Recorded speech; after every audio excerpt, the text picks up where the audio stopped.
Hello students and welcome back to my channel.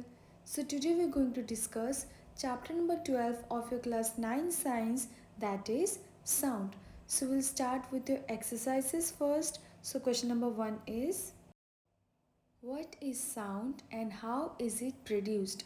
Very important question. अगर आपका chapter का concept clear है then you can easily answer this. So sound क्या है and sound कैसे produce होता है? So the question is actually divided into two parts. So we all know that sound is a form of energy, and how it is produced? It is produced due to the vibration of different type of object. Say for example, यहाँ पे जैसे आपको given a vibrating tuning fork, a bell, wire in a sitar and a guitar etc. So sound क्या है? Sound एक form of energy है which gives the sensation of hearing. हमें सुनाई देता है, right? एंड ये प्रोड्यूस कैसे होता है? Very important. जैसे यहाँ पे आपको दिख रहा होगा एक वेवी स्ट्रक्चर मैंने बनाया. ये क्या है? It is produce by the vibration caused in air by vibrating object. So जैसे एक बेसिक एग्जांपल ले लेते हैं. यहाँ पे जैसे आपको क्या दिया हुआ है? Bell. So how sound is produced by your school bell. जो आपको स्कूल में जो घंटे सुनाई देता है वो साउंड कैसे प्रोड्यूस होता है? क्या आपने कभी सोचा है?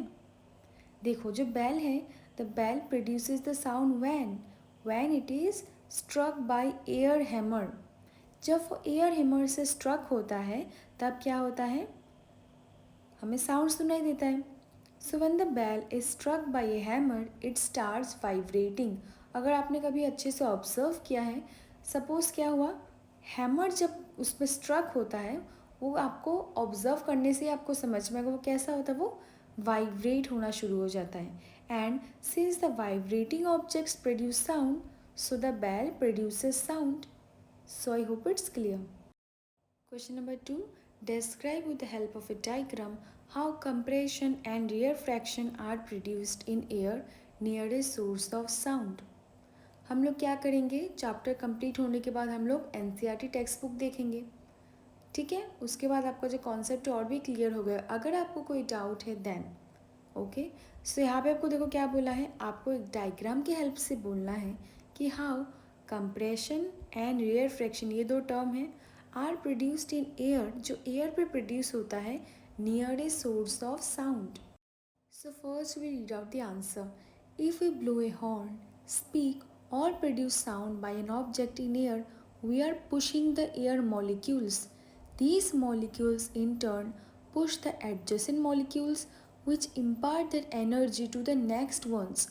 After losing energy in the interaction, the molecule is back to its original, which is mean position.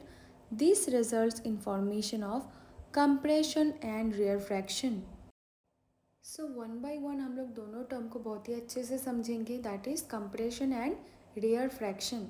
जैसे यहाँ पे आपको डायग्राम दिख रहा होगा हम लोग समझते हैं, ठीक है? कोई भी सपोज एक वाइब्रेटिंग बॉडी है, जब वो स्विंग करता है आगे की ओर, that is when the vibrating object swings forward, then क्या होता है?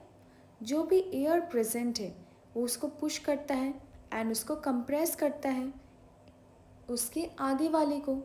जैसे सपोज एक आपने क्या किया, फ्लूट को फू मारा, तो जो एयर पार्टिकल्स है वो एक क्या करेगा, दूसरे को धक्का मारेगा. ऐसे टू एंड फ्रो मोशन होता रहेगा. नहीं समझ में आया? दोबारा समझते. जैसे देखो फर्स्ट लाइन पे लिखा हुआ है, if we blow a horn, speak और produce sound by an object in air, तब क्या होता है? We are pushing the air molecules. Air molecules में क्या होता है? एक पुश होता है. ये जो मॉलिक्यूल्स है इन टर्न क्या करता है, उसका जो एडजेसेंट मॉलिक्यूल्स है, उसका जो आगे वाला मॉलिक्यूल्स है वो उसको क्या करता है, अपना एनर्जी इम्पार्ट करता है. यही लिखा हुआ है देखो, which impart their energy to the next ones. तो यहाँ पे कैसा रीजन क्रिएट हो गया? हाई प्रेशर का रीजन. यही है आपका कंप्रेशन. ये क्या है आपका? इस रीजन को क्या बोला जाता है? Compression. Okay, I hope it's clear. Now what is rarefaction? ये ठीक इसका ऑपोजिट है. जैसे हमने देखो कंप्रेशन में क्या देखा था, जो भी एयर मॉलिक्यूल से वो अपने एडजेसेंट को क्या करता है, धक्का मारता है. फिर ऐसे क्या होता है, वहाँ पे क्या होता है, हाई प्रेशर क्रिएट हो जाता है. सो रेयर फ्रैक्शन में क्या होता है, मैंने जैसे आपको बोला ऑपोजिट होता है। तो जब ये जो वाइब्रेटिंग बॉडी है, से फॉर एग्जांपल हम लोग क्या कर रहे हैं, ब्लो कर रहे हैं हॉर्न को, तब ये जो वाइब्रेटिंग बॉडी है जब ये स्विंग करता है बैकवर्ड, अभी हम लोग बैकवर्ड का बात कर रहे हैं, then what happens, it creates a region of low pressure and that is nothing but your rear fraction. And ये जो back and forth होता रहता है rapidly, then what happens, a series of compression and rear fraction is created in the air. Why sound wave is called a longitudinal wave? तो sound wave को longitudinal wave क्यों बोला जाता है, that you have to explain. सो आपने दो चीज़ पढ़ा होगा, transverse wave and longitudinal wave.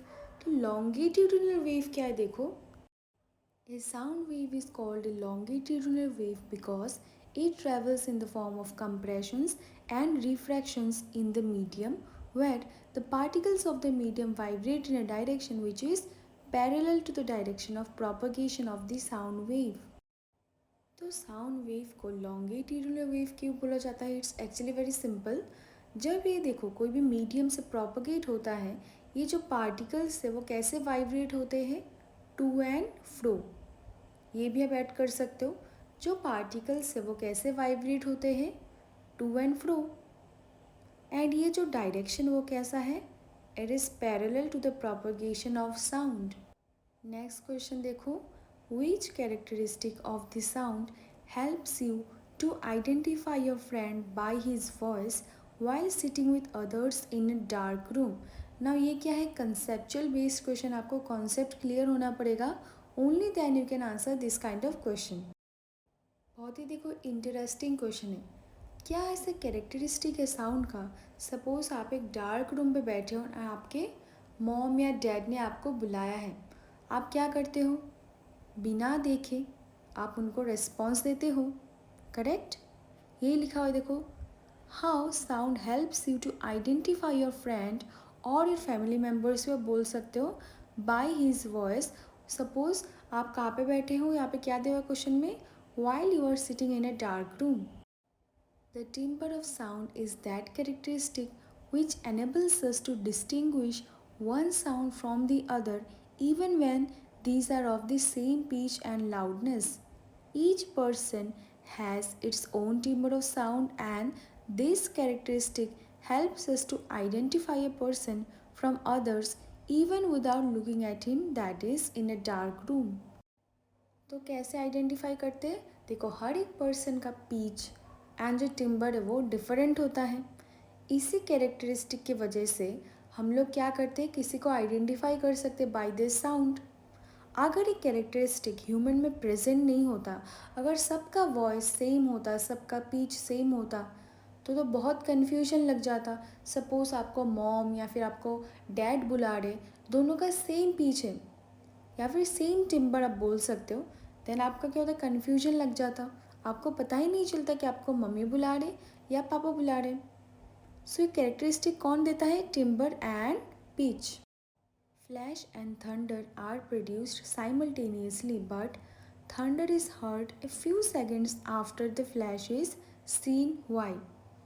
तो ये सब जो कॉन्सेप्ट है आपका क्लास 7 साइंस में भी क्लियर हो गया होगा जब हमने चैप्टर डिस्कस किया था।